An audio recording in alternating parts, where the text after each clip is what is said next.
Muito bom dia a todos e a todas que estão conosco aqui nesse evento tão importante da nossa querida EMAG, que tem à sua frente a desembargadora Terezinha Caseta, que é um expoente nacional, uma desembargadora muito competente, muito inteligente e que impôs um ritmo bastante moderno aqui na EMAG.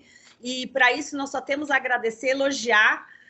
Gostaria também de saudar o doutor Ricardo, que está aqui conosco, magistrado. É muito importante termos homens como o doutor Ricardo na magistratura, isso muito engrandece a magistratura federal. Gostaria de saudar também a doutora Inês Soares, desembargadora, a quem eu tenho também muito carinho, muita admiração, e também faz toda a diferença na EMAG, na coordenação, além do que a doutora Inês Soares também é nossa membra da Associação Brasileira de Mulheres de Carreira Jurídica, Associação de São Paulo, da qual eu tenho a honra de presidir no presente momento. Eu gostaria também de, inicialmente, começar o nosso evento com uma prática importantíssima, inclusiva aqui da EMAG, com a minha autodescrição, e eu vou pedir também a cada uma seu tempo, as nossas convidadas, que o façam também. Então, eu sou Fabiana Dalmas, promotora de justiça. Eu estou vestindo uma camisa aqui, uma cor meio bege. Atrás de mim tem uma estante cheia de livros, né? Não pude ler todos, mas já li alguns. Meus olhos são verdes e a minha pele é branca. Meu cabelo um pouquinho loiro.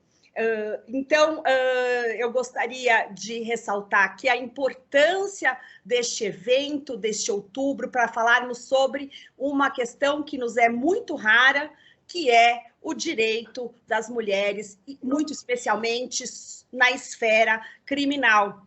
Ontem a EMAG fez um evento também muito importante, falando da questão da mulher nos espaços públicos. A aula foi magnífica e eu tive a oportunidade de assistir. Quem perdeu essa aula pode rever no YouTube, porque todas as aulas da EMAG ficam gravadas no YouTube.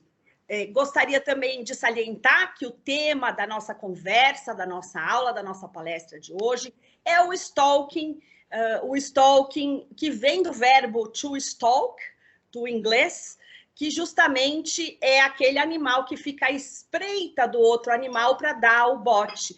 E é claro que as nossas convidadas hoje terão a oportunidade de descrever de forma bem profunda esse nosso tema. Então, antes de passar a palavra, eu peço primeiro que a doutora Ana Lara, eu depois vou ler o currículo da doutora Ana Lara, também vou ler o currículo da doutora Isabela, mas eu acho que pela questão da inclusão, eu vou pedir primeiramente que as nossas convidadas façam a autodescrição delas. Também gostaria de falar que o pessoal que está nos ouvindo aqui, seja pelo Teams, seja pelo YouTube, vocês podem fazer perguntas, que essas perguntas chegarão até mim e eu farei as nossas convidadas ao final do nosso debate. Doutora Ana Lara, para sua autodescrição, por favor. Olá, bom dia, agradeço, doutora Fabiana, agradeço o convite da EMAG para estar aqui. Eu me descrevo com pele branca, cabelo ruivo, estou com um vestido azul marinho. Aqui atrás de mim tem uma parede branca com um quadro da Fundação Atos Vulcão, que aparece aqui ao fundo conforme eu me movimento. Bom dia a todas as pessoas que estão nos assistindo. Excelente. Doutora Isabela Delmonte, eu peço que a senhora faça a sua autodescrição, por favor. Muito obrigada, Fabiana. Eu gostaria mais uma vez de parabenizar a EMAG do TRF3 por essa iniciativa e por se propor a ser um evento tão inclusivo para todas as pessoas. É uma honra poder fazer isso. Bom, eu tenho a pele branca, eu tenho os cabelos castanhos claros enrolados, presos hoje com uma piranha, né, de cabelo. Tô com uma blusa de tricô preta e usando um colar de corrente com um colar de elos, né, de corrente de elos dourados, com um coração prateado, um brinco de argola e um batom roxo. Muito bom, excelente. É muito importante essa iniciativa, essa inclusão, que todos façam parte dessa corrente aí em prol dos direitos das mulheres, porque uma sociedade com menos violência contra a mulher certamente será uma sociedade muito melhor também para os homens, para as crianças, para todas nós e todos nós. Então, eu vou iniciar aqui a leitura do currículo da minha amiga, da minha querida parceira de trabalho, que é uma pessoa que eu admiro muito, que eu gosto muito, tenho muito carinho, leio os livros e artigos e estamos sempre juntas aqui, a doutora Ana Lara de Camargo Castro. A doutora Ana Lara, ela tem Masters of Law com honras em Criminal Law pela State University of New York, especialista em inteligência de Estado e segurança pública com direitos humanos pela Fundação da Escola Superior do Ministério Público de Minas Gerais. Ela é promotora de justiça do Ministério Público do Estado do Mato Grosso do Sul, é coordenadora do GAECO, além de atuar na 48ª Promotoria de Justiça de Campo Grande, que apura feitos que dizem respeito à violência doméstica, assim como eu aqui no GV de São Paulo, violência doméstica e familiar. E atualmente ela é membro auxiliar junto à Comissão de Planejamento Estratégico do Conselho Nacional do Ministério Público. Doutora Ana Lara, a senhora tem 25 minutos para a sua exposição. A palavra está com a senhora. Bom dia a todos e todas. Quero agradecer uma vez mais o convite da EMAG, do TRF3, estou muito honrada de estar nesse evento. Agradecer a indicação do meu nome, que eu sei que foi da minha amiga, a doutora Fabiana. Como ela disse, nós atuamos há muitos anos na defesa dos direitos das mulheres, em promotoria de especializada em violência de gênero. Eu admiro muito o trabalho da doutora Fabiana, especialmente por essa simpatia, essa gentileza, esse tom dela que é muito acolhedor e no atendimento às mulheres, eu imagino que tenha um impacto incrível, né, de um Ministério Público acolhedor, de uma voz acolhedora. Então, prazer revê-la, doutora Fabiana. Doutora Isabela, uma alegria estar esta manhã aqui com a senhora. Eu vou começar compartilhando minha tela, gente. Bom, eu quero começar falando do conceito de stalking. A doutora Fabiana já deu o início disso, né? Quando a gente fala stalking, vem mesmo do verbo to stalk, né? É um termo que a gente empresta da biologia, né? Do estudo de predadores. E há várias formas de predação, eu sempre digo isso. A gente tem, por exemplo, os lobos, que tem aquele sistema de predação em pack hunting, né? Em grupo. A gente tem animais que são scavengers, são animais que se alimentam de restos, e temos os animais que são aqueles que utilizam dessa técnica de aproximação subreptícia. É uma técnica que observa cenário, então ela não é aleatória, então também se aproveita muito para o nosso conceito de stalking, então de fragilidade, de gênero, no caso dos animais, né, de algum animal que está fragilizado, por exemplo, por algum ferimento, enfim, até que ele possa dar o bote. Então a gente empresta esse termo da biologia. Essa aproximação subreptícia silenciosa é característica do stalking.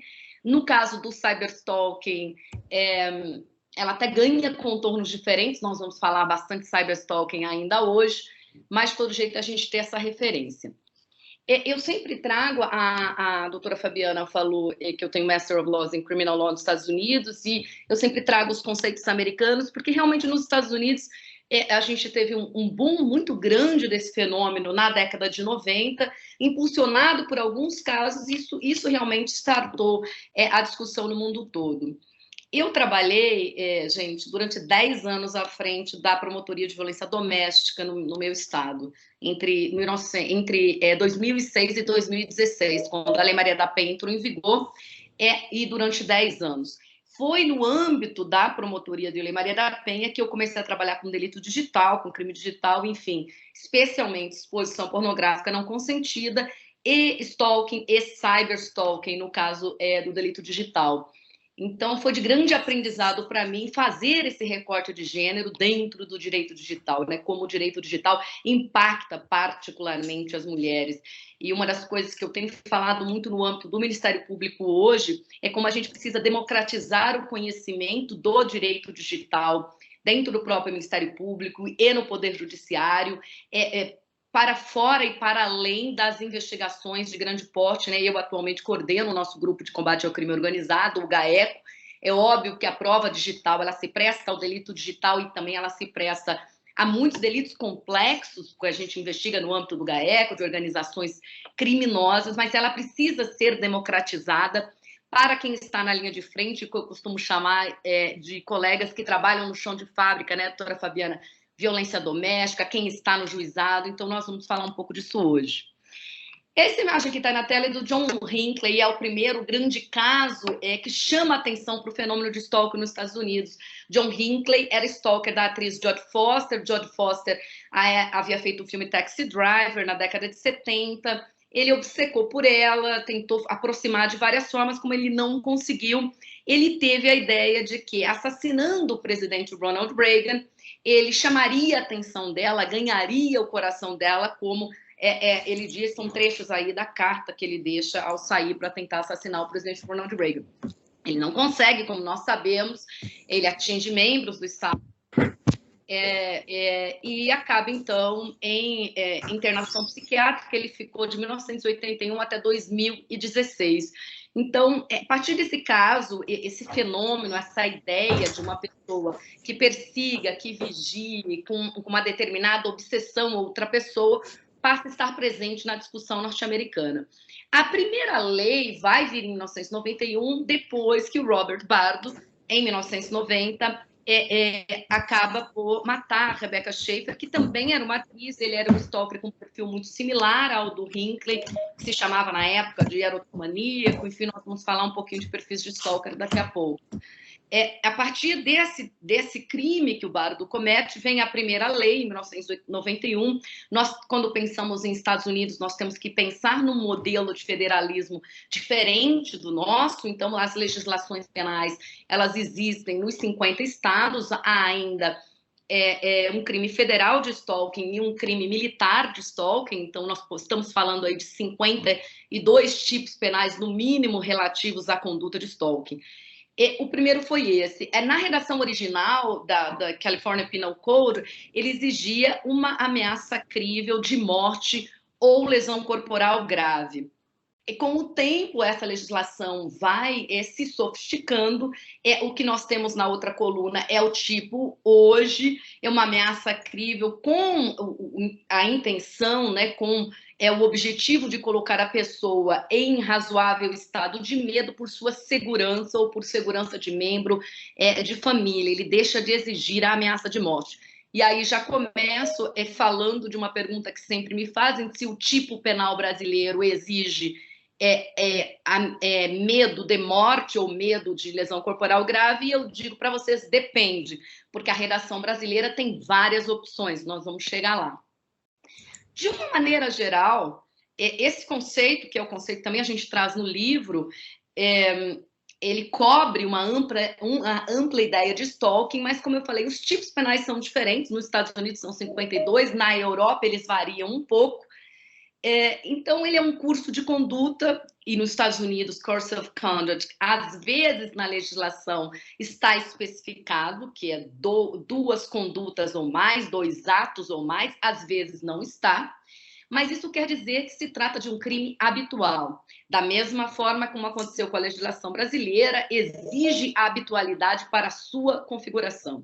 Caracterizado, então, por insistência, impertinência, habitualidade, e desenvolvido por qualquer meio de assédio, importunação, vigilância ou perseguição.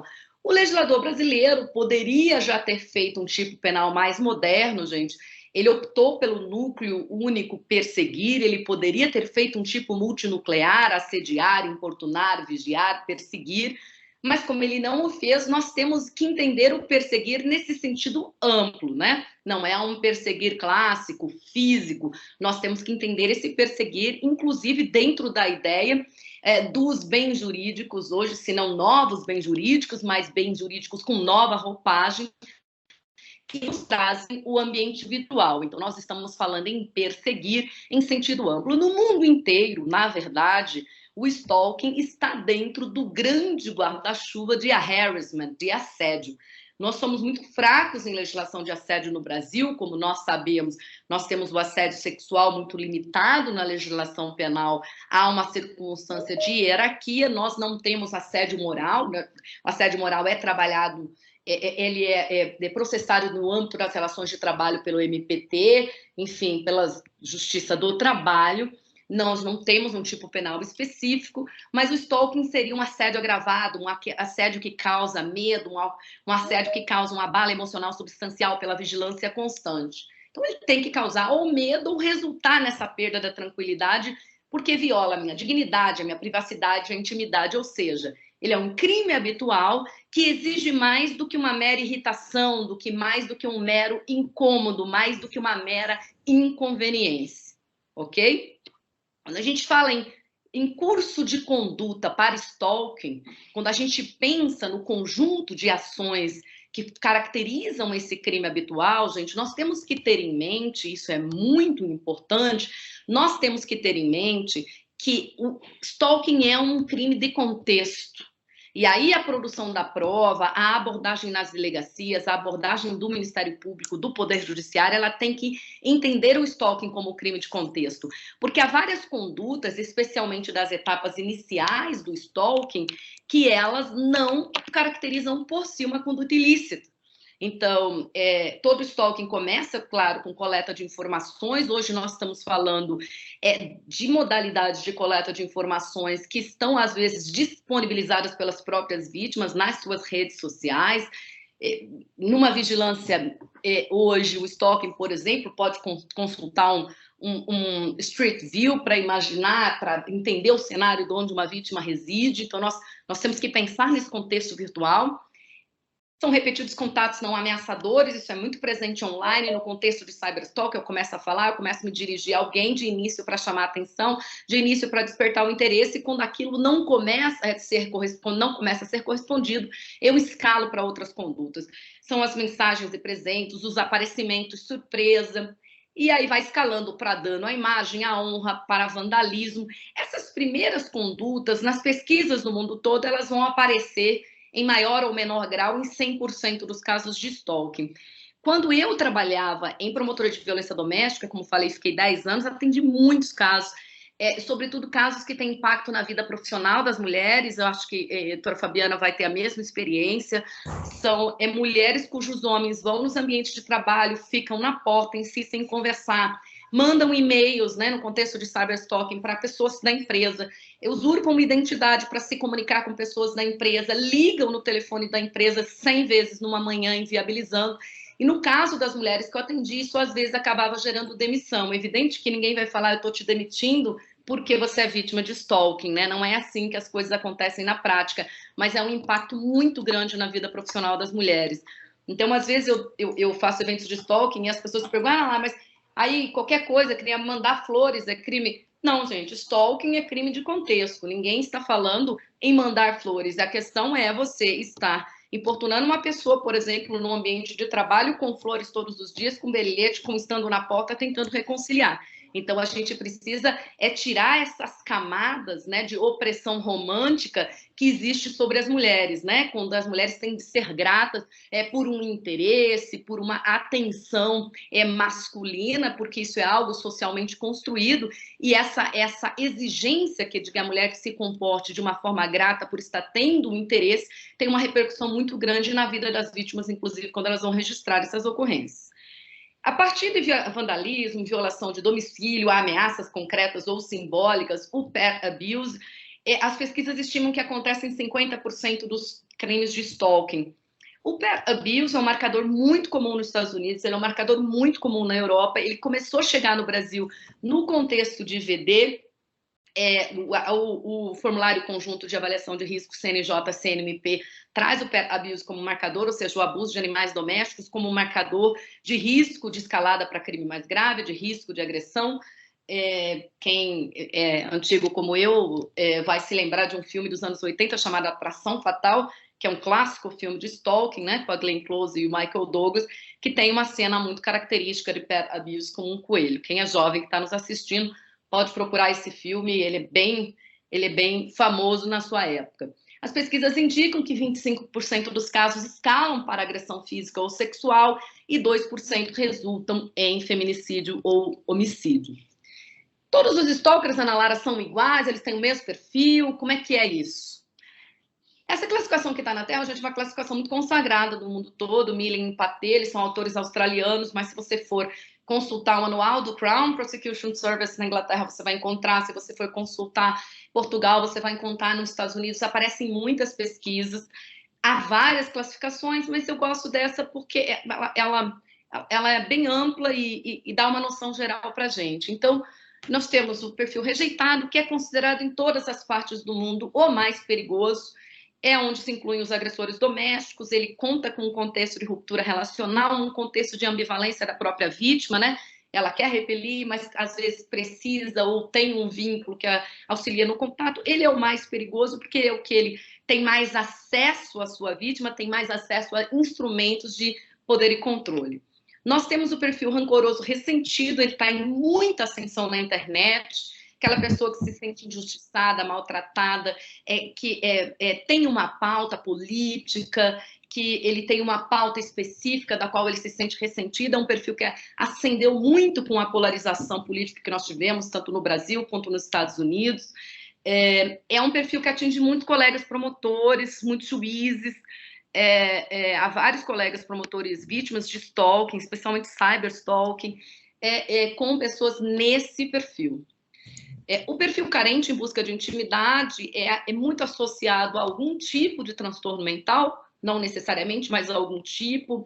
Pessoas com algum perfil de transtorno mental com características delusórias, né? Ele acredita estar formando um vínculo, ou que agindo daquela forma pode obter um vínculo. É o caso que a gente vê dos clássicos do Hinckley, do Bardo. Ele tem um contexto de baixa autoestima, de solidão, também ascendeu muito com a internet, porque as redes sociais permitem essa aproximação das pessoas, e às vezes eles são limitados, até pelo perfil delusório, por aquilo que eles consideram pequenos sinais das vítimas e que não são.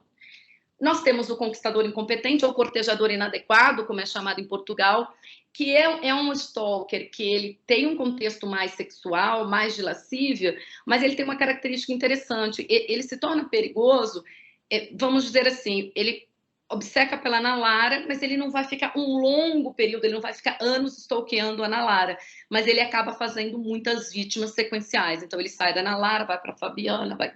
Então, assim, ele acaba tendo um grande número de vítimas.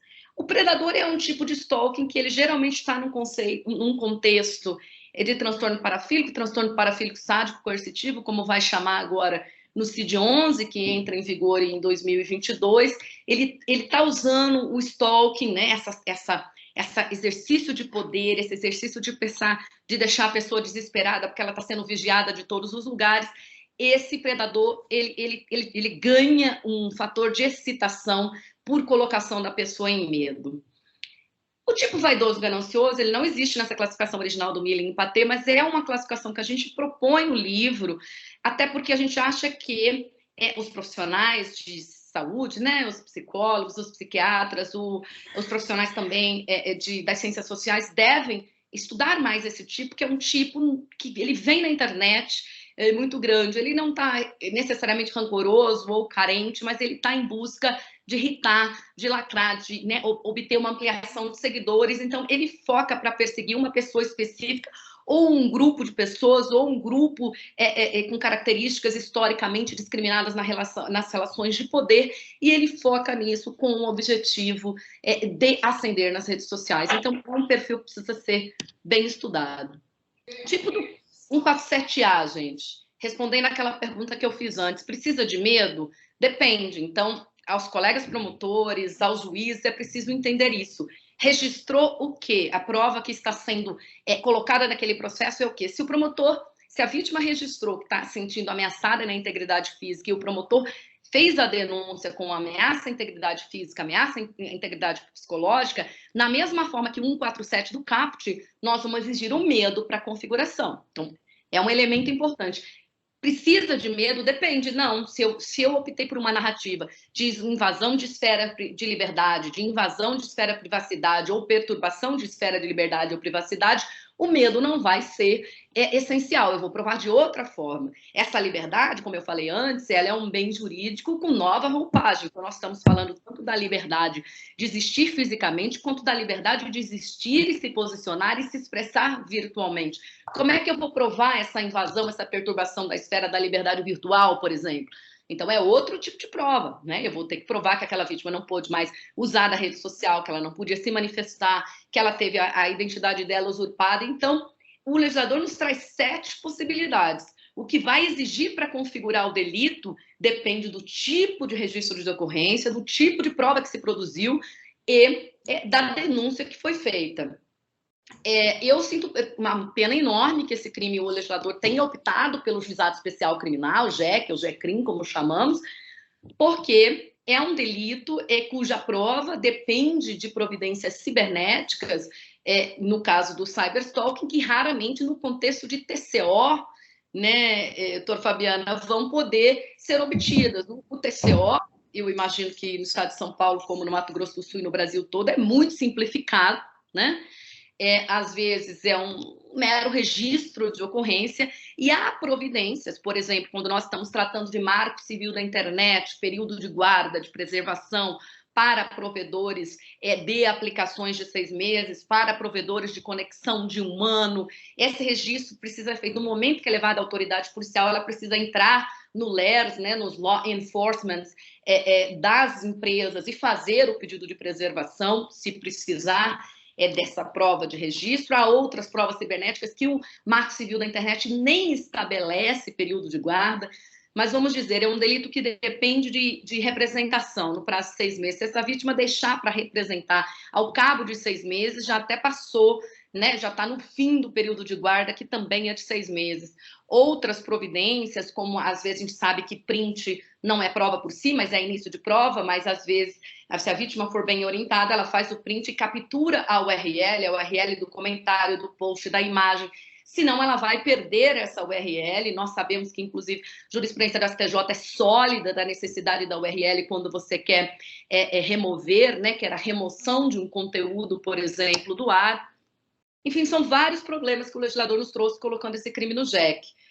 Que é da causa de aumento de pena, sai fora, né? Então, se o delito for em circunstâncias de violência doméstica ou nas circunstâncias do feminicídio, né, de menosprezo ou discriminação, vale dizer, não é por ser contra a mulher, o legislador não optou por isso, optou por VD e contra a mulher em situação de discriminação ou menosprezo, da mesma forma do feminicídio, vai sair da esfera do JEC, mas já sairia se fosse de VD de todo jeito, né? Porque violência doméstica não tramita no JEC e não recebe os benefícios da 9.099, conforme consolidado pelo STF, na ADC 19, na AD 4424.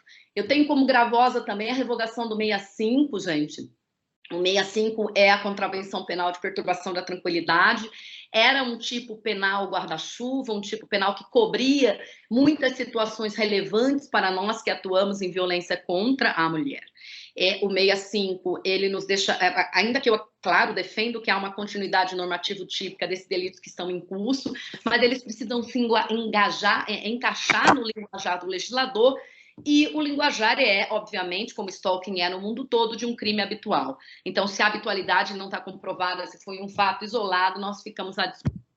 O 65 também cobria muitas situações de assédio moral que não estão previstas na legislação brasileira, situações de assédio sexual que não se encaixam na hierarquização do tipo, situações de exposição pornográfica que não se encaixam no 218C, como são aquelas de áudio e texting, de sexting, né, que é o texto sexual, que não foram cobertos no 218C. Já chegando ao fim, eu queria falar sobre cyberstalking, explicar para vocês o que é cyberstalking. Nós temos hoje 4 bilhões e 800 milhões de pessoas conectadas à internet no mundo, 60% da população, gastando em média 6 horas e 55 minutos por dia. A média brasileira é bem maior, é em torno de 9 minutos, sendo que de 9 horas, desculpa, sendo que média 2 horas e meia aí em rede social.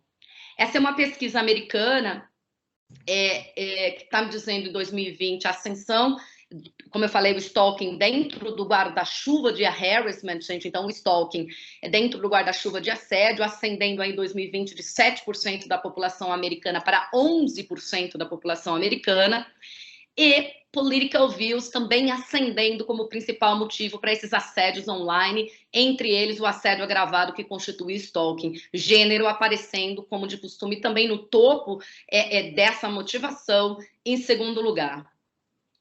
Essa é uma pesquisa da Inglaterra, muito importante trazer. A Inglaterra ficou stalking em 97, quando teve o primeiro boom. Em 2012, incluiu 2 tipos novos de stalking na legislação. Em 2015, incluiu um stalking no ambiente doméstico, que se chama coercive control. E em 2017, desmembrou, colocou como dado desagregado na sua estatística stalking e harassment. Por quê, gente? Por conta da ascensão da internet e das redes sociais. Quando a Ana Lara fala em cyberstalking, a Ana Lara está falando em 3 categorias. O assédio por comunicação direta, que é quando eu falo diretamente com a minha vítima. Eu encho a minha caixa da minha vítima de e-mail, eu falo no inbox, eu falo no direct, eu falo ofensivamente ou pornograficamente, eu mando sexo, eu sufoco a vida online dessa pessoa. O cyberstalking também pode acontecer por uso da internet. Eu não falo com a doutora Fabiana, vamos dizer que ela é minha vítima, mas eu crio um perfil para falar mal dela, né? Eu não falo com ela, mas eu divulgo. Se eu tenho acesso à informação sensível, por exemplo, eu sou um ex, eu faço um doxing. Doxing pode ser pornográfico, mas pode não ser. Pode informação bancária, pode ser segredo industrial, doxing pode ser N coisas.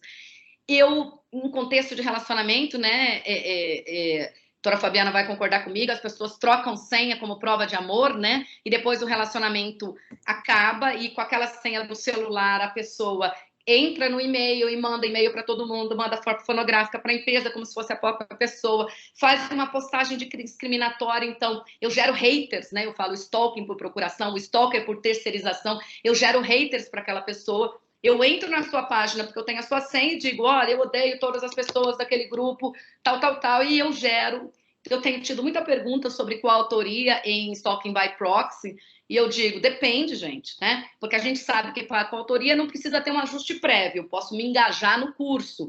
Só que para dar coautoria em cyberstalking, tem que ver se teve uma habitualidade, se eu me engajei ou se foi um comentário avulso, vai depender do caso concreto. E o último tipo de cyberstalking é o assédio por intrusão informática, né? Quando eu infecto, né? Eu coloco um malware, mas geralmente são aplicativos espiões no contexto de relações erótico-afetivas, né? Se você der acesso físico ao seu celular a alguém que vive com você, ele vai, obviamente, poder instalar um aplicativo. Esses aplicativos são baratos, muito fáceis de serem adquiridos, são vendidos como aplicativos de controle parental, né, de monitoramento de pais a filhos. Há inúmeras opções na internet e, obviamente, se alguém tiver acesso ao teu aparelho, pode fazer.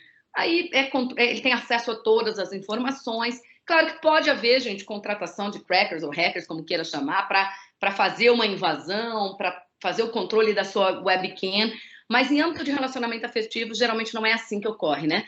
Ocorre por abuso de relação de confiança mesmo.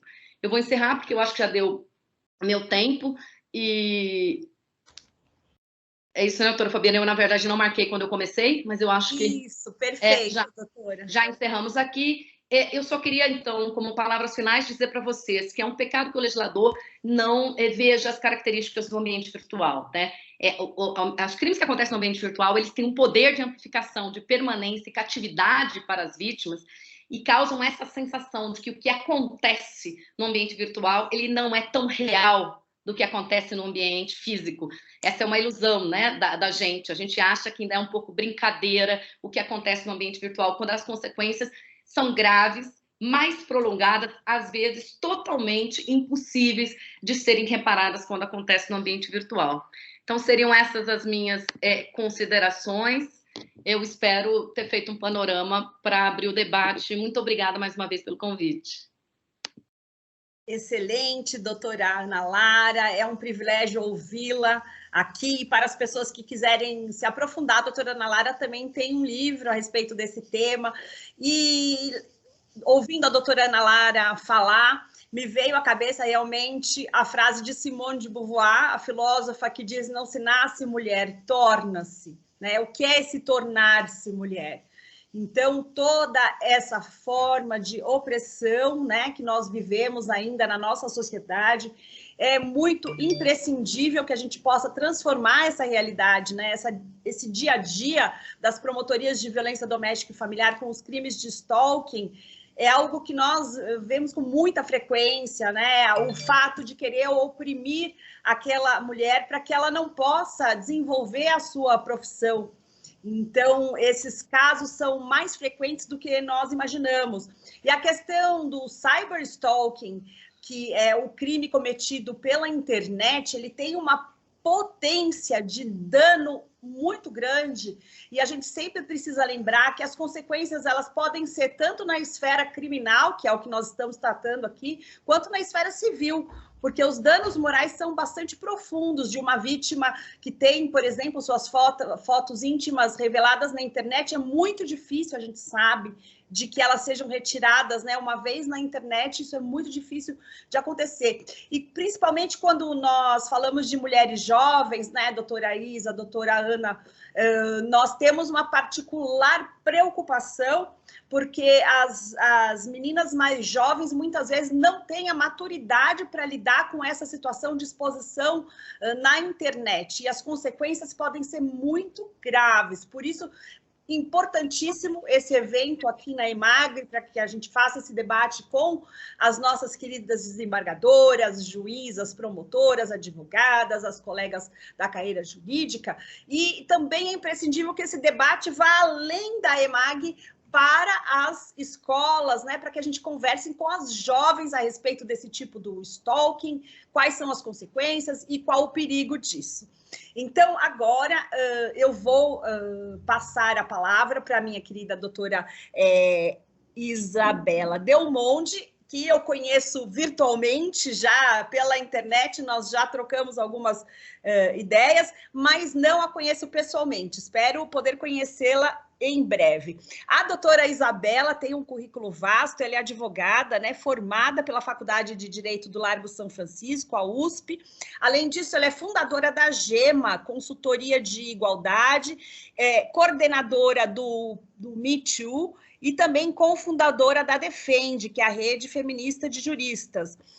Ombudsman do projeto MEMO, que integra o Conselho do Comitê de Relações Humanas da AMPRO, a Associação de Marketing Profissional, além de ser conselheira da OAB, especialista em direitos das mulheres e diversidade, compliance cultural, direito digital, propriedade intelectual, direitos da personalidade e direito publicitário. Atua consultivamente há 10 anos nessa área. Presta também orientação jurídica e gratuita a vítimas de violência e tem o papel relevante na disseminação de informações para o aumento do índice de equidade de gênero no Brasil. E a doutora Isa também escreve para o UOL, que eu já li uma das suas colunas. Muito bom, doutora Isa, seja muito bem-vinda. A senhora está com a palavra para fazer as suas considerações. Muito obrigada, Fabiana. Vou até aqui iniciar o meu temporizador para cumprir o tempo. Agradeço muitíssimo ao convite da EMAG. Eu tenho muita admiração pelo trabalho que a Escola da Magistratura do TRF3 tem feito. Tive a oportunidade de lecionar algumas aulas já para servidores e magistradas sobre temáticas muito relevantes, como gênero e sexualidade. Agradeço muitíssimo ao convite, é uma honra dividir essa mesa com a Ana e sob a sua moderação. Eu tenho muita alegria de poder conviver com promotoras como a doutora Ana Lara, como Silvia Chaquian, Gabriela, você, Fabiana e outras promotoras que têm feito um trabalho histórico, né, em todos os ministérios públicos onde vocês estão, de vários estados brasileiros, no sentido de reforçar a proteção da integridade da vida das meninas e mulheres brasileiras. Então, quero dizer que me sinto muito honrada com esse convite. Vou começar um pouco dialogando, Fabiana, exatamente com a sua fala, agora aqui ao final, sobre a importância da gente tratar desses aspectos com meninas, né? Eu tive uma vez um caso que eu atendi de uma jovem que tinha, na época, 21 anos, e ela teve as suas imagens íntimas divulgadas por um suspeita-se, né? Esse companheiro, que foi a pessoa que teve, tanto que fez o registro das fotos, como teve acesso às fotos, e nas fotos ela era menor de 18 anos. Né? Então, além de haver uma divulgação de imagens íntimas não consentidas, era de uma pessoa, na época que as fotos foram feitas, menor de idade. Né? Ela já tinha 21 anos quando o fato aconteceu.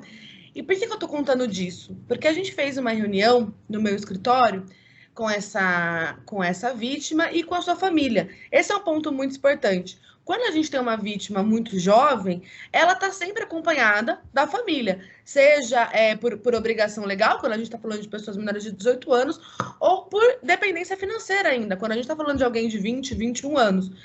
E a gente fez uma reunião e o pai dela verbalizou uma frase que eu nunca vou me esquecer. Ele falou o seguinte: eu nunca imaginei que eu estaria passando por isso. E eu precisei interrompê-lo naquele momento para contar para ele que quem estava passando por uma violência era a filha dele. Que é evidente que ele também estaria ali atingido pelas dores causadas à sua filha, mas numa perspectiva de empatia com as dores dela, né? E não no sentido de que ele era a figura central atingida por aquela conduta. Então, quando a gente diz que ainda falta informação para meninas, para adolescentes, para meninos também, eu sinto que ainda também falta muito trabalhar com a perspectiva da família, né? Quando a gente está falando de situações de violências baseadas no gênero, ainda há aspectos muito moralistas que incidem sobre esse debate e que impedem que uma vítima, por exemplo, tenha um bom amparo familiar, né? Um bom amparo da sua comunidade. E para esse debate, né, sobre meninas e meninos atingidos por práticas de violência, não necessariamente de stalking, mas de violência no ambiente digital, eu recomendo 2 livros. Um livro se chama O Corpo é o Código, produzido por Mariana Valente, Natália Neres, 2 pesquisadoras especializadas em internet, que vão estudar casos que aconteceram, especialmente um caso aqui na cidade de São Paulo, que era o caso do Top 10 ou Top 10, que era um ranking de meninas adolescentes nas suas escolas, que eram ranqueadas conforme seus atributos físicos. E esse ranqueamento extrapolou os muros da escola, foi literalmente para os muros das casas e das ruas onde essas meninas moravam, com exposição de suas fotografias, causando, inclusive, tentativas de suicídio por parte das vítimas. Então, é uma história, remonta-se essa história, e elas trazem também alternativas de como a gente promove esse debate. Um outro livro que eu gostaria de recomendar é o Caiu na Net, da antropóloga Beatriz Acioli, que vai discutir justamente sobre essa permanência, essa catividade da condição de vítima quando você tem um crime cometido contra você em ambiente digital. Então, deixo essas 2 recomendações, acredito que elas são bem relevantes. E o que eu queria trazer aqui especificamente sobre o debate de stalking, depois dessa apresentação absolutamente incrível e técnica da doutora Ana Lara, eu não vou nem não vou nem ousar entrar, né, no debate judicial, né, sobre o entendimento e no debate interpretativo, né, do crime. O que eu queria trazer para a conversa aqui para nós é por que estamos falando disso quando estamos falando sobre mulheres? Né? Além de, evidentemente, por que nós, mulheres, somos as mais atingidas, né? Ou as segundas mais atingidas pela questão do stalking. Qual que é a origem, né, desse comportamento e por que o legislador brasileiro resolve reconhecer essa conduta? Na minha percepção, ainda é um reconhecimento que poderia ser maior, não só no aspecto penal, vou entrar nisso um pouco mais para frente. Qual foi o debate, né? Quando a gente está falando sobre a preservação dos direitos das mulheres, eu acredito que a gente tenha que se expandir um pouco mais para além da esfera penal. A esfera penal, ela é muito relevante na medida em que ela vai reconhecer aquela conduta, ou seja, a gente passa a ter o Estado brasileiro reconhecendo que mulheres são mais vítimas desse comportamento. Esse reconhecimento vem pela questão do aumento de pena, né? Quando se comete o crime de perseguição, de stalking contra mulheres, a gente tem um aumento de até metade da pena, né? Então, foi um projeto de lei apresentado por uma senadora, né? A senadora Leila Barros, Então, veja como é importante a gente ter mulheres em espaços legislativos, né? Ela vem para defender os nossos direitos, né? Estar ali, produz leis em prol das mulheres e reconhecendo que as mulheres são, sim, mais atingidas por esse tipo de conduta. Quando a gente mescla gênero com política, a gente vê uma combinação praticamente explosiva para as mulheres brasileiras, né? Já que a gente persegue as pessoas por questões políticas e por questões de gênero, o que isso vira na vida de mulheres que querem estar em ambientes políticos? A gente tem visto um aumento também do debate sobre violência política de gênero. Foi feita uma pesquisa, um projeto, né, de pesquisa permanente que se chama Monitora, que é um projeto do Internet Lab e da revista Asmina, que mapearam ao longo do ano passado, ao longo das eleições, do ano passado, né, das eleições municipais, mapearam a violência política contra algumas determinadas mulheres e alguns homens. O projeto teve um cuidado muito grande de não fazer uma seleção de ideologia partidária, ideologia política dos perfis monitorados. Então, desde mulheres como a Manuela Dávila até a deputada Joyce Hasselmann tiveram os seus perfis analisados ao longo da eleição do ano passado, e o que restou comprovado é que, independentemente da sua posição política, as mulheres sofrem muitos tipos de violências online, inclusive e especialmente perseguição, né? Essa prática insistente de difamar, de depreciar, de xingar, de fazer isso por meio de vários perfis ao mesmo tempo, né? De perfis falsos, de perfis verdadeiros. Então, quando a gente pensa na mulher na política, por exemplo, nós estamos vendo que somos extremamente atingidas por condutas de violência. E aqui, gente, eu paro para a gente refletir sobre a efetividade da resposta que a gente tem agora, né? Criminalizar essa conduta significa reduzir os índices do cometimento dessa conduta? Eu, particularmente, acredito que a gente enfrenta uma limitação, né? Considerando aí alguns aspectos estruturais e estruturantes do nosso sistema de justiça penal, né? Quando a gente vai olhar os dados do Infopen, por exemplo, que vem nos dizer, né, quantos são as pessoas encarceradas no Brasil e por quais crimes elas estão encarceradas, a gente vai ver que os crimes relacionados à dignidade e liberdade sexual, por exemplo, tem um baixíssimo índice de encarceramento. Não estou dizendo que isso não deveria estar previsto no Código Penal. Acho extremamente relevante que o legislador brasileiro reconheça que as mulheres sofrem, sim, determinados tipos de violências específicas. Entretanto, como alguém que trabalha no enfrentamento a essa violência, o meu desejo é a redução desses índices, né? E como que a gente poderia pensar, então, no trabalho para alcançarmos a efetiva redução desses índices? Eu gosto muito, não sei se vocês viram, saiu recentemente na imprensa, é uma iniciativa recente da Prefeitura de Bogotá, né, a capital da Colômbia, que criou uma linha direta, né, um hotline para homens que estão em situação de extremo... Só um minutinho, gente, tem alguém com o microfone aberto, eu tô ficando desconcentrada na fala aqui. Pode ser esse, né? É esse? Se alguém da técnica puder fechar, eu agradeço. Obrigada.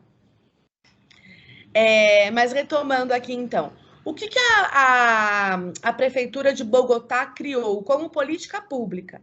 Uma linha, né, uma hotline, um 0800, para que homens que não foram condenados, né, que não foram ingressos ainda no sistema de justiça, seja por registro de ocorrência em delegacia, por se tornar réu numa ação, ou mesmo por ter sido condenado. Então, homens, como qualquer homem que convive conosco, que está sentindo que pode cometer algum tipo de prática violenta, ou seja, estou com muito ciúme, não sei o que fazer, estou me sentindo com muita raiva da minha companheira, não sei o que fazer, não entendo por que eu estou sentindo isso, não tenho repertório para reagir a esses sentimentos. Foi criada, então, essa linha direta no estilo CVV, né, o Centro de Valorização à Vida, para a qual esse homem pode ligar e ter amparo. e ter uma conversa que ajude ele a compreender o que ele está sentindo, por que ele está transferindo esse sentimento para sua companheira ou para sua relação ou para mulheres ao seu redor, e como que ele pode fazer para não permitir que esse sentimento, essas angústias, né, como a Ana trouxe ali, né, quando a gente está falando do perfil do stalker, muitos deles estão relacionados a aspectos psíquicos, né, o extremamente carente, o rejeitado, as pessoas que podem ser agressoras, evidentemente têm um passado. Evidentemente trazem consigo uma história que muito provavelmente, muitas vezes, está recheada de traumas, de abandonos, de violências na infância. E essas situações, quando elas não são bem tratadas, elas podem sim ser reinterpretadas, ressignificadas por quem viveu aquelas situações, de modo que elas passem a reproduzir as mesmas violências pelas quais elas foram atingidas. Isso não é algo automático. Não é porque uma pessoa passou por uma violência na infância, na adolescência ou na vida adulta que ela vá fazer a mesma coisa com outras pessoas. Entretanto, há sim uma maior possibilidade disso acontecer quando você não encontra uma estrutura institucional e uma estrutura social que acolha aquilo que você passou. Né? Então, eu acredito que é muito relevante quando a gente vê iniciativas como essas do governo de Bogotá, porque ele dá conta do antes. Né? Quando a gente está falando de alguém sendo, por exemplo, registrado como um cometedor de stalker ou ter um processo penal aberto, já está na condição de réu, a gente já tem uma vítima ou várias vítimas. E o que eu gosto de pensar é como que a gente evita a existência de pessoas vitimadas por condutas de violência. Né? Então, eu acredito que esse tipo de iniciativa é algo que a gente pode trabalhar em conjunto com a existência dos tipos penais. Né? Basta a gente pensar, por exemplo, o caso da própria Maria da Penha, né, que foi atingida por imensas violências, 2 tentativas de feminicídio, tendo uma delas a deixado paralisada e, portanto, né, hoje uma pessoa com deficiência. Ela faz todo um trabalho para criar uma lei que não tem um enfoque penal, apenas penal. Né? É uma lei que está pensando na prevenção, está pensando na educação e pensa, inclusive, no acolhimento do agressor. Como que a gente pode trabalhar para que esse agressor não seja reincidente? Né? Eu sinto muita falta desse tipo de espaço institucional no Brasil, porque esse tipo de, por exemplo, quando a gente está falando do perfil rancoroso, ressentido, que a doutora Ana Laura muito bem traz como um perfil muito presente hoje por conta da polarização. Um desses grupos que emerge dentro do rancoroso / ressentido são aqueles chamados incels, né, ou mascus. Incel é uma sigla em inglês para celibatário involuntário, ou seja, é o homem que não tem relações afetivos sexuais, não por sua escolha, mas na sua percepção de por que as mulheres escolhem não se relacionar com ele. E por que essas mulheres, na sua percepção, escolhem não se relacionar com ele?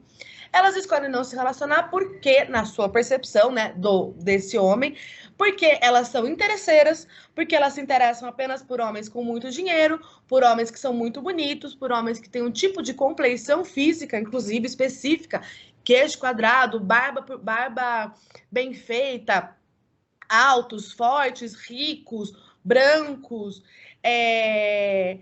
E quando, na verdade, o que a gente tem é uma quantidade muito grande de adolescentes e jovens rapazes, que compõem majoritariamente o grupo dos incels, que não obtiveram, né, acolhimento para serem outros tipos de homens, para exercerem outro tipo de masculinidade.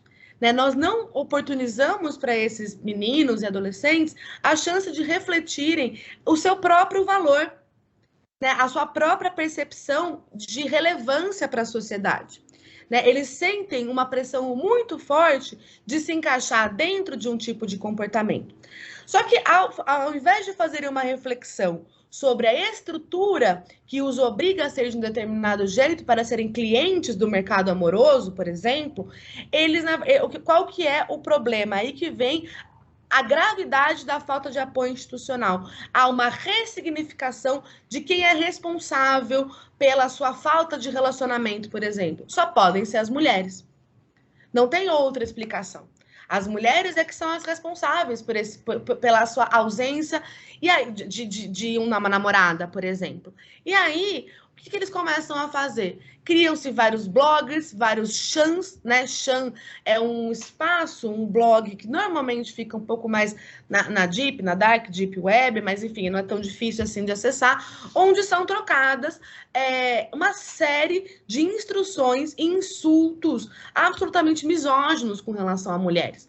Né? E a gente vê, por exemplo, o menino, né, o adolescente que comete um massacre na escola de Realengo, né? Imagino que vocês se recordem desse massacre que aconteceu. O que a investigação policial apurou sobre esse rapaz? Ele estava num grupo incel, ele conta que ele está com ideação suicida porque ele provavelmente vem de uma vida extremamente traumatizada, em que ele não recebeu nenhum tipo de apoio, subverte então as origens desse trauma e o transforma em raiva contra as mulheres. E o transforma em raiva contra si próprio. E quando ele conta nesse grupo que ele está com ideações suicidas, o grupo, ao invés de falar, não, vamos te acolher, vamos cuidar de você, vamos te ajudar no encaminhamento, o grupo fala, não, já respondo aqui, Ana Carolina, a sua pergunta. O grupo fala, não vamos te ajudar e se você se matar, não se esqueça, leve algumas junto com você. Né? Existe uma incitação ainda por cima do cometimento de suicídio e de homicídio de mulheres ou de meninas, de adolescentes. Né? Então, é um problema que tem origens muito complexas e que exige soluções complexas. Respondendo a dúvida aqui sobre se a iniciativa de Bogotá já surtiu efeitos. Eu acredito que não deu nem tempo deles mapearem ainda, é uma iniciativa que surgiu semana passada. Mas, em algo similar a isso, eu vou contar para vocês uma outra iniciativa que eu acho muito admirável, que é uma iniciativa de Ruanda. Não sei afirmar se é uma política pública ou se foi uma iniciativa promovida por uma organização da sociedade civil. Mas o que foi proposto? A criação de uma escola de trabalho doméstico para homens, exclusivamente para homens. Homens cometedores, né, de violência doméstica, que se dispuseram a ir para essa escola de trabalho doméstico, foram aprender a lavar, passar, cozinhar, cuidar de um bebê, cuidar de uma casa, pensar nas compras, enfim, né, pensar em todos os aspectos necessários para a gestão diária de uma casa e de uma família. E entre os participantes dessa iniciativa, dessa escola, houve uma redução de 2/3 dos índices de cometimento de violência. Por quê?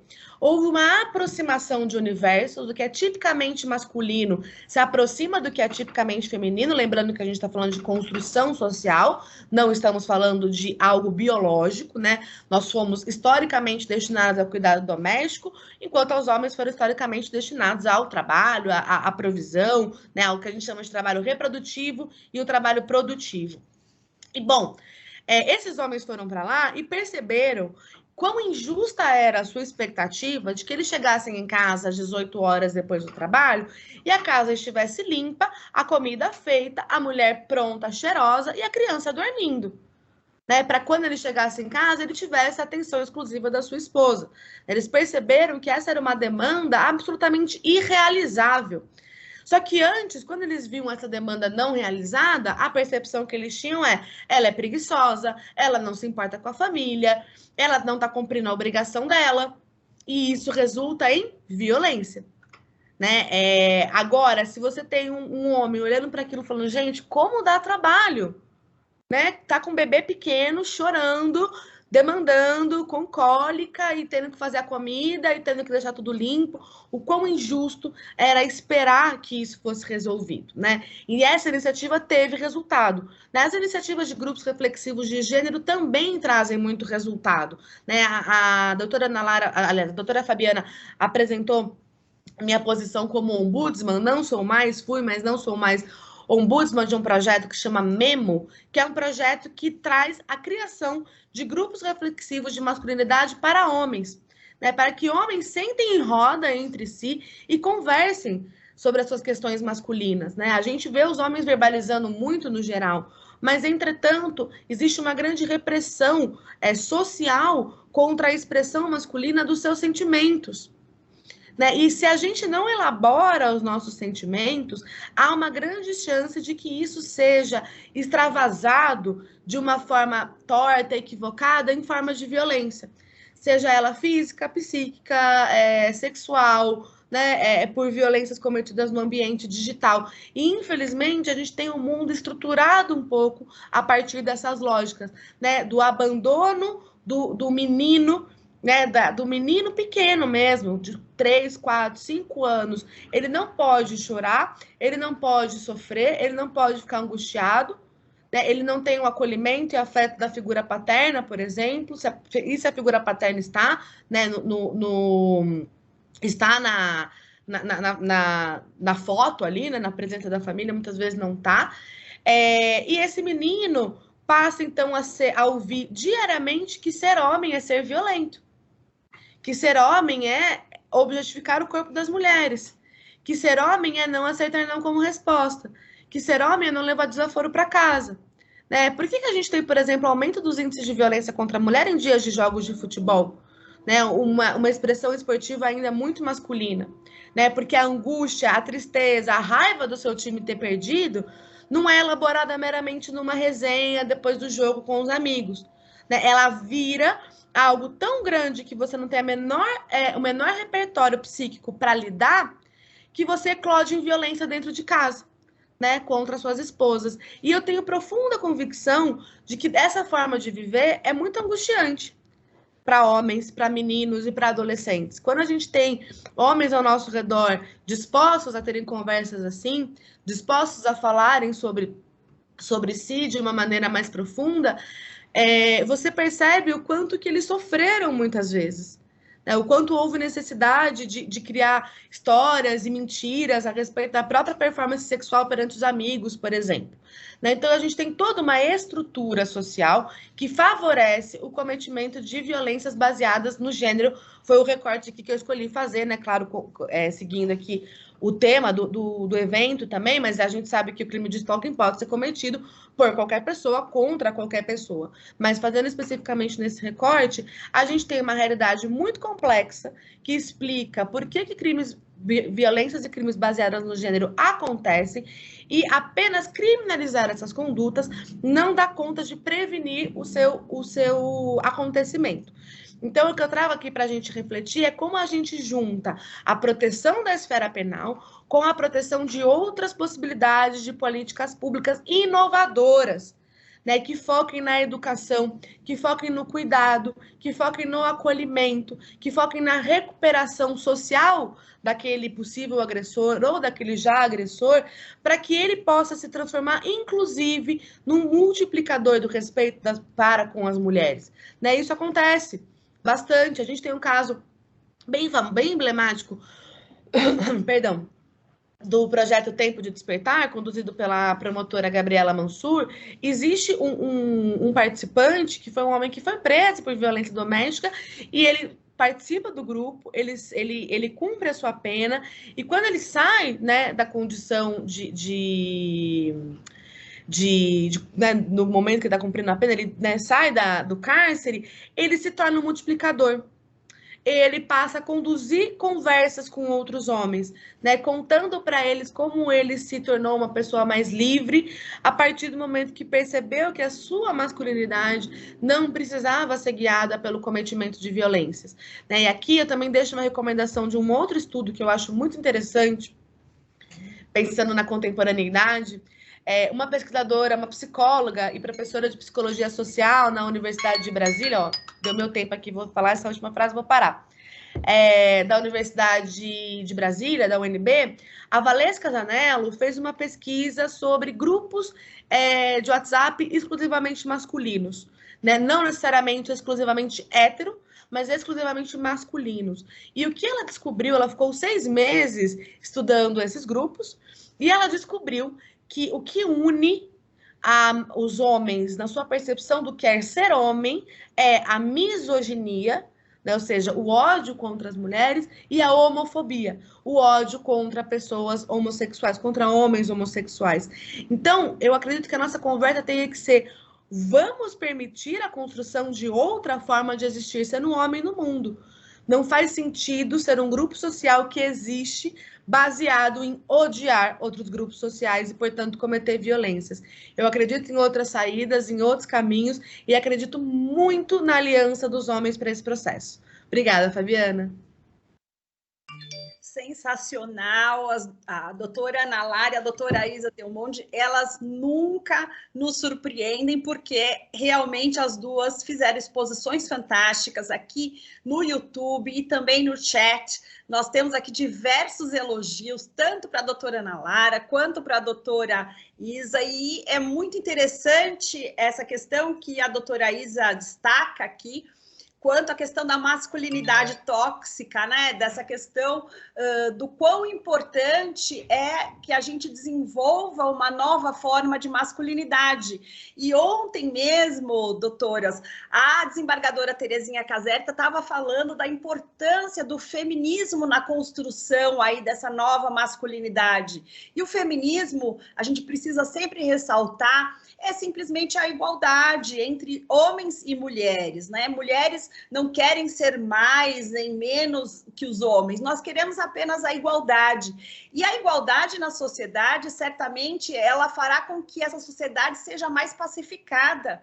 porque no momento que nós exaltamos essa masculinidade tóxica, ela mata as mulheres, mas ela mata também os homens. Ela mata as mulheres pelo feminicídio, pelo stalking, por diversos outros crimes que a gente poderia elencar, estupro ou muitas outras formas, assédio sexual. Ela mata os homens porque os homens tendo que exibir essa masculinidade tóxica a todo momento, então eu sou homem, eu que mando, isso é muito prejudicial. Eu não posso, por exemplo, ficar doente. A gente sabe que o número de homens que ficam doentes é muito grande, porque não frequentam o médico, porque ele é tão forte que ele precisa aguentar tudo.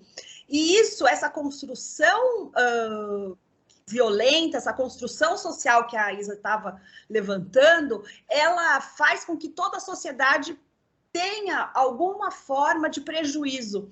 Existe um estudo muito interessante que fala que crianças, meninos e meninas que estão em lares violentos, em lares com violência doméstica e familiar, que é uma expressão da masculinidade tóxica e da opressão, elas têm chance, mais de 50%, de desenvolver depressão. As crianças também, muitas vezes, elas têm danos psicológicos mais graves do que crianças em situação de guerra. Veja a gravidade de nós permitirmos na nossa sociedade que essa masculinidade, esse modelo ruim para todos nós, vá se perpetuando, porque a gente também sabe que essas mesmas crianças reproduzem os comportamentos violentos depois, quando tem esse aprendizado. Então, acho super importante a explanação da Isabela, quando ela levanta essa questão da masculinidade, e é muito importante que a gente possa construir um mundo mais justo, mais igual, né? E aí isso me fez lembrar uma frase da Chimamanda Adichie, que é uma autora africana, que eu também recomendo a leitura dos livros, que ela diz o seguinte: temos um mundo cheio de mulheres que não conseguem respirar livremente porque estão condicionadas demais a assumir formas que agradem aos outros. Imagina como seríamos mais felizes e o quão livres seríamos para sermos nós mesmos se não tivéssemos o peso das expectativas de gênero. Então, é esse mundo mais igual, mais fraterno, com mais tranquilidade, mais igualdade que nós queremos. E é muito importante a gente falar de violência de gênero, de violência política, que a Isabela também tocou nessa questão, porque nós sabemos que o Brasil, infelizmente, de acordo com o World Economic Forum, o Fórum Econômico Mundial, caiu 11 posições no índice de desigualdade de gênero. Nós ocupamos a posição 93 entre 156 países, e nós já tivemos a posição 11 vezes mais avançada do que isso. Então, isso significa que nós temos que repensar todo esse sistema, porque uma sociedade com mais igualdade de gênero certamente é uma sociedade com menos violência, uma sociedade mais desenvolvida.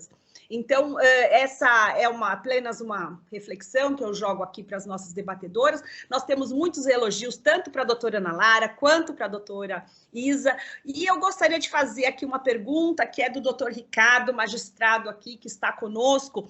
Ele pergunta para a doutora Ana Lara, no contexto do Brasil, as mulheres têm, em geral, consciência de que estão sendo vítimas de um crime de stalking? É necessário uma maior divulgação desse tema e dos canais de denúncia? Doutora Ana Lara, por favor. Doutor Ricardo, agradeço pela pergunta. Eu creio que não. A consciência tem ampliado. Eu acho que a tipificação do stalking vai ajudar nesse sentido, porque, da mesma forma, quando a gente fala do feminicídio, as pessoas, por que precisava do feminicídio? Porque dar nome a um fenômeno social possibilita o estudo, possibilita a estatística, enfim, o stalking é a mesma coisa. Eu não acho que as mulheres tenham a exata noção, primeiro, doutor Ricardo, porque muitas das condutas, pelo menos aquelas do curso de conduta iniciais, elas não são isoladamente ilícitas. Depois, porque existe uma cobrança, e aí nós vamos vir com todo o peso, né, da desigualdade das relações de poder, existe uma cobrança em relação às mulheres postural, que faz muito com que elas duvidem, às vezes, de si mesmas. Então, no âmbito do relacionamento das vítimas que eu trabalhei, às vezes o impacto, aquilo estava incomodando demais, estava estragando a vida dela, mas o ímpeto era de tolerar, porque é uma manifestação, aspas, de amor, porque é uma manifestação, aspas, de carinho, de cuidado, né? Então, há toda uma romantização da agressão no Brasil, né? Uma romantização da agressão, que eu me refiro no sentido da mulher ter que tolerar comportamentos abusivos em nome de não estar sozinha, em nome de não fazer o relacionamento, em nome de preservar os filhos.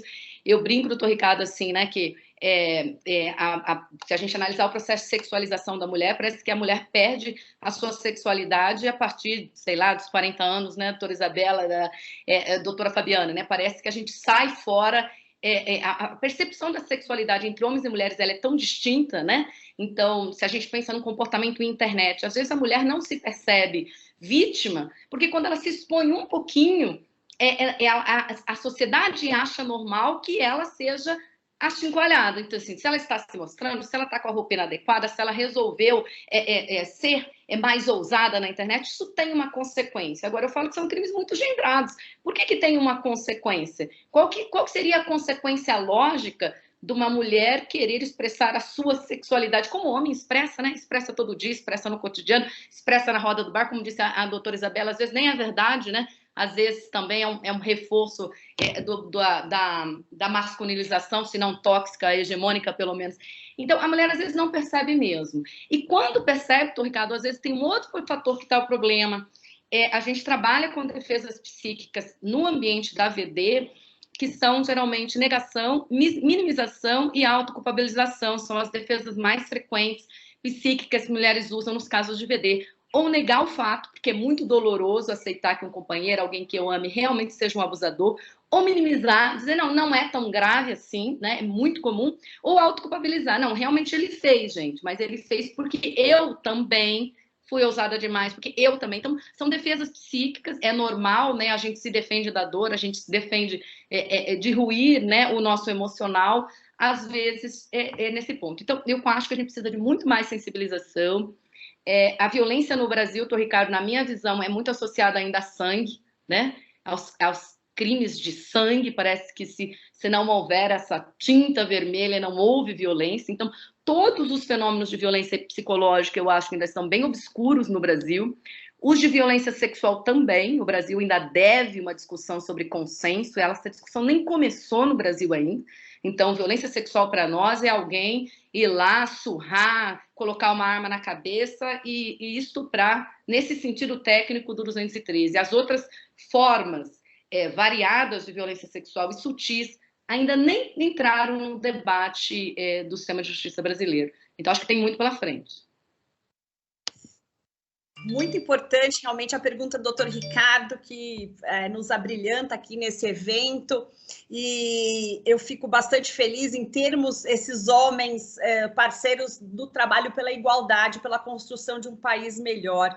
E, Ana, achei bastante interessante essa questão da sexualidade que você levanta, e aqui eu quero só trazer um ponto de destaque, que é a questão do stalking e também do assédio sexual, muito especialmente quando levamos em consideração a questão de gênero, de raça e de classe social, que é um aspecto interseccional importantíssimo, que Sueli Carneiro, Djamila e tantas outras mulheres debatem esse tema, mas é claro, é um tema para um outro evento da EMAG, fica aqui a nossa sugestão, muito interessante que haja uma discussão mais profunda a respeito disso, até pela realidade brasileira.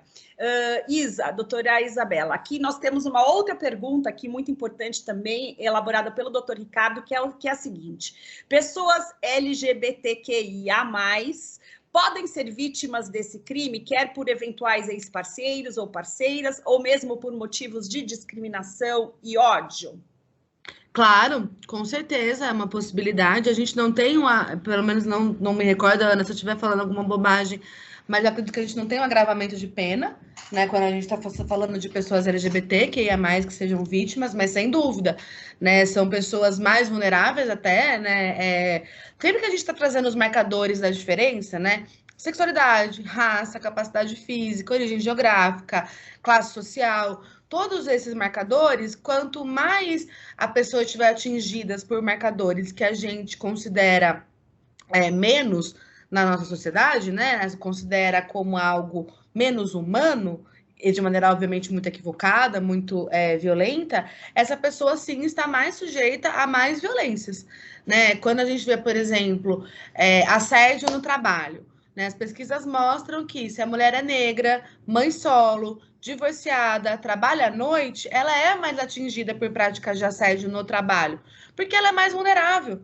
Né? Ela é alguém que o predador vai olhar e vai dizer assim, essa aqui tem muito menos chance de me dizer não e tem muito menos chance de me denunciar, né? De me reportar. A mesma coisa, então, a gente pode dizer para as pessoas LGBTs, né? Acho que eu não me lembro de nenhum caso emblemático, mas com certeza, por exemplo, mulheres trans e mulheres travestis nas redes sociais são muito atingidas por práticas de ódio de maneira reiterada, né? Não necessariamente, às vezes, praticada por a mesma pessoa, mas praticada por pessoas que agem em grupo. Então, sim, podem ser atingidas, e eu acredito até que seria interessante, né, ver casos, debates de teses judiciais, em que isso é trazido à discussão como um fator de não necessariamente de aumento de pena, que a gente não vai fazer isso contra o Código Penal, mas uma lente que explique por que aquilo aconteceu com aquela pessoa, né? Acho sempre muito importante a gente ter essas lentes conosco. Não dá para a gente avaliar qualquer situação sem levarmos em consideração as dinâmicas de poder que estão existindo entre as pessoas que participaram daquela situação, né? Então, acho que tem diferenças também. Quando é um homem gay perseguindo um outro homem gay é uma coisa, né? Quando é um homem heterossexual perseguindo um homem gay, tem uma outra compleição, uma compleição de homofobia, por exemplo, podia fazer um combinado, enfim, mas com certeza podem e devem ser protegidas pela lei e pelo judiciário.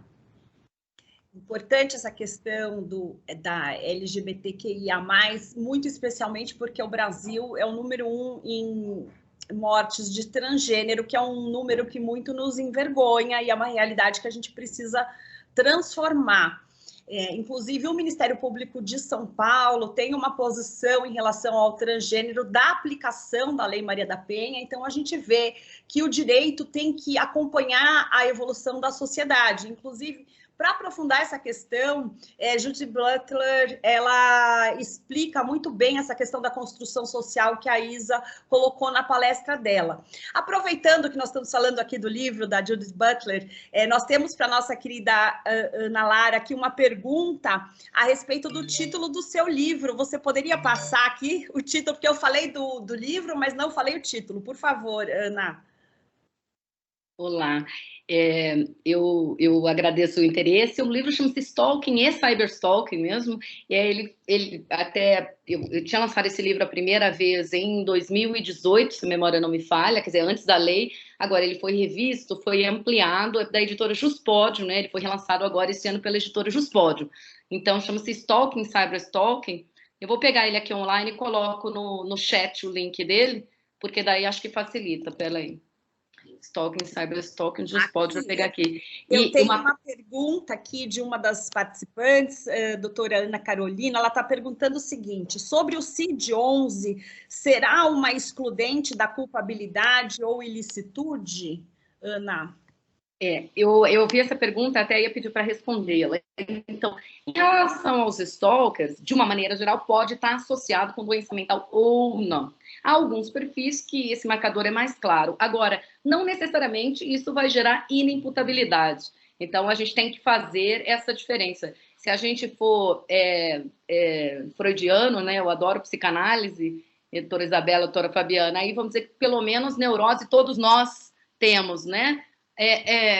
Todos nós temos. Então, assim, o fato de existir algum impacto mental, emocional, psíquico, alguma característica nesse sentido pode estar presente tanto no agressor, no ofensor, quanto na vítima. A questão é, isso gera inimputabilidade para fins penais, né? Ele não é capaz de entender o caráter ilícito, então daí já é uma outra questão para perícia médica. Eu acho que em alguns casos específicos de stalking, isso vai surgir no processo, a depender do perfil do stalker, assim, do tipo de comportamento que ele apresente. Na maioria dos casos, não, né? São casos muito típicos de violência doméstica, de âmbito da Lei Maria da Penha, de pessoas inconformadas com a ruptura do relacionamento erótico afetivo. E eu acho que daí tem um marcador de gênero muito grande que a gente precisa pensar no mental das pessoas, que é essa incapacidade, né, doutora Isabela, assim, de lidar com frustração, essa incapacidade de receber um não. A gente precisa ver que essa discrepância das relações de poder entre homens e mulheres e o modo como a gente também educa os meninos, os jovens, a gente sabe que está mudando, vai mudar, que bom que está mudando, mas ainda existe esse marcador, né, do insistir, de você vai lá, de você não aceite um não como resposta, de você então utilize outra abordagem, de você vai de novo, né? Se ela não quer assim, ela vai querer assado. Então, a gente também educa os meninos para essa abordagem de insistência, de persistência. Isso tem um efeito gigante na ruptura erótico-afetiva, né? Quando a mulher, especialmente, recomeça um novo relacionamento, eu via muito nos casos que atuava, às vezes aquele homem nem tinha um interesse romântico mais naquela ex dele, a esposa, a namorada, mas a ideia de que um novo relacionamento, alguém tivesse tocando aquele corpo que foi dele, né, dava uma frustração imensa, um sentimento de comparação, de performance sexual, que ainda é muito presente no processo de sexualização de meninos, né, de adolescentes, uma autoafirmação por performance. Tudo isso tem impacto nessa existência, para além de um quadro mental que pode existir. Se esse quadro de doença mental ele é para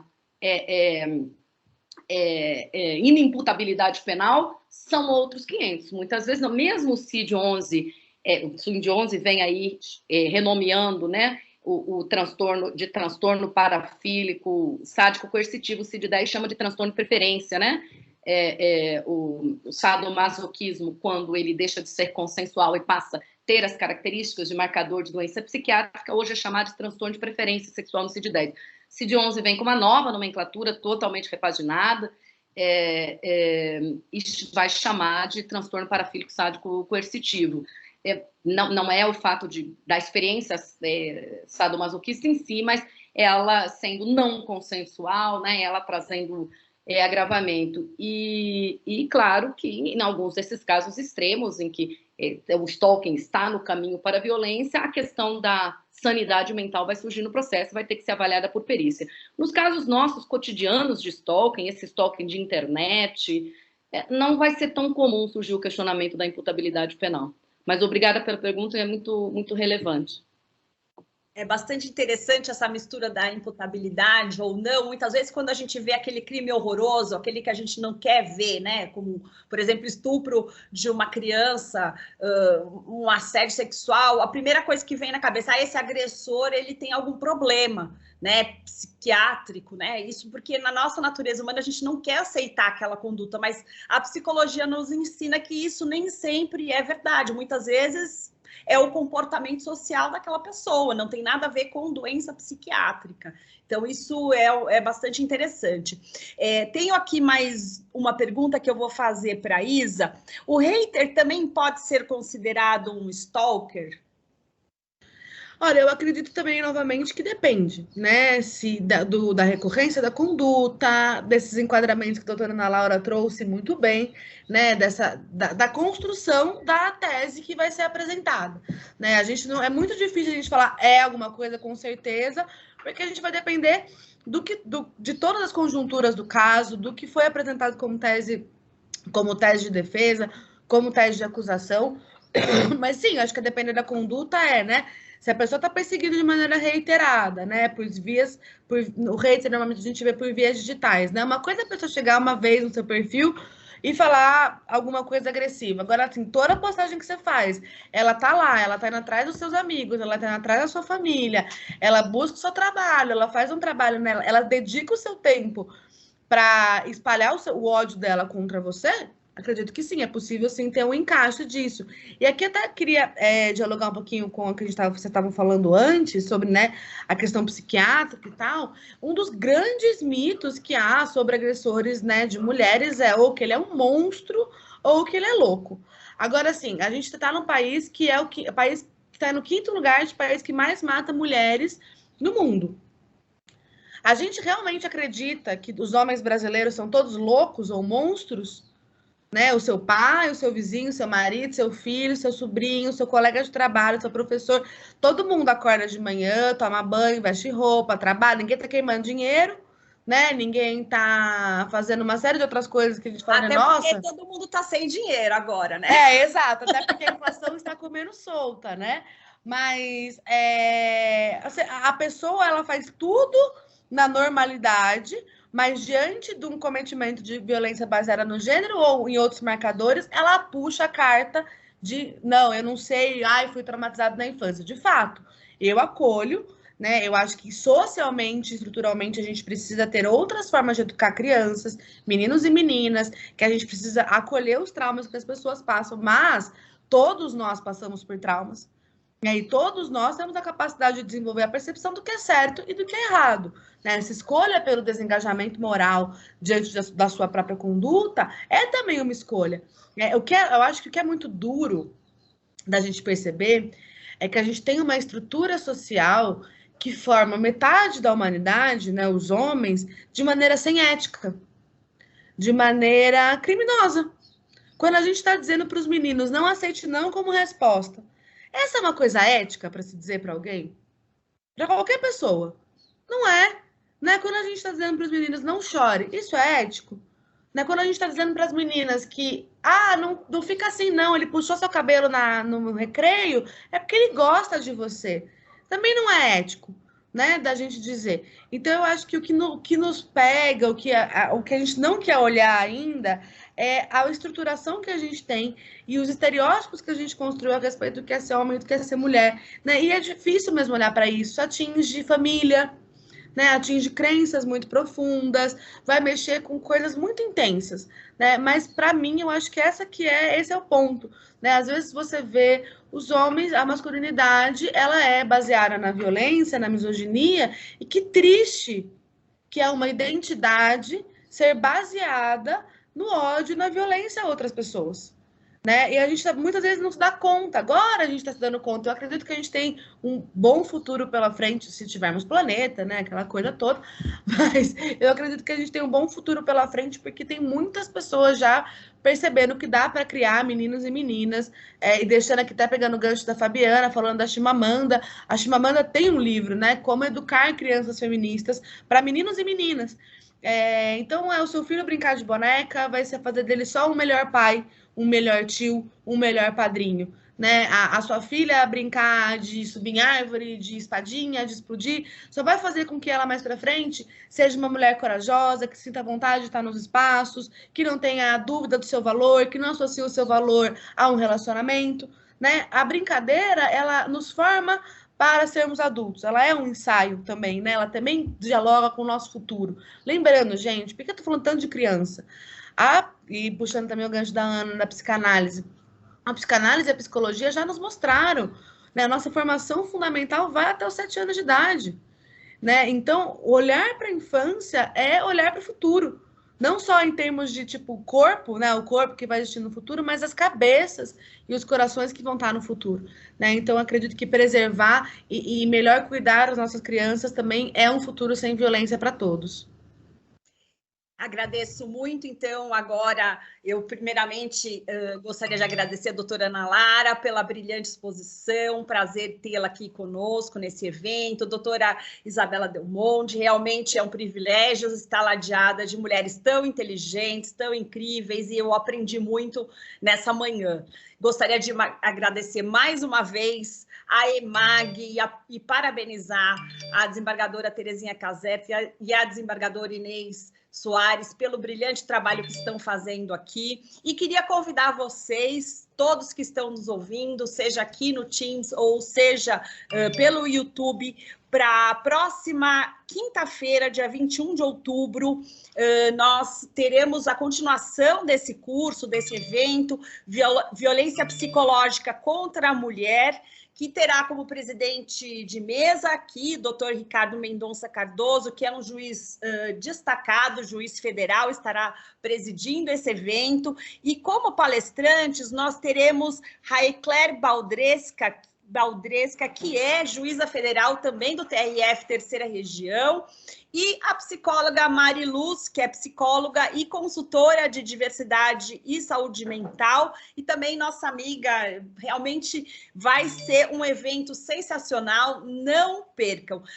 Eu, como presidente da BMCJ São Paulo, agradeço a parceria, agradeço a EMAG e desejo a todos vocês um ótimo dia. Tchau!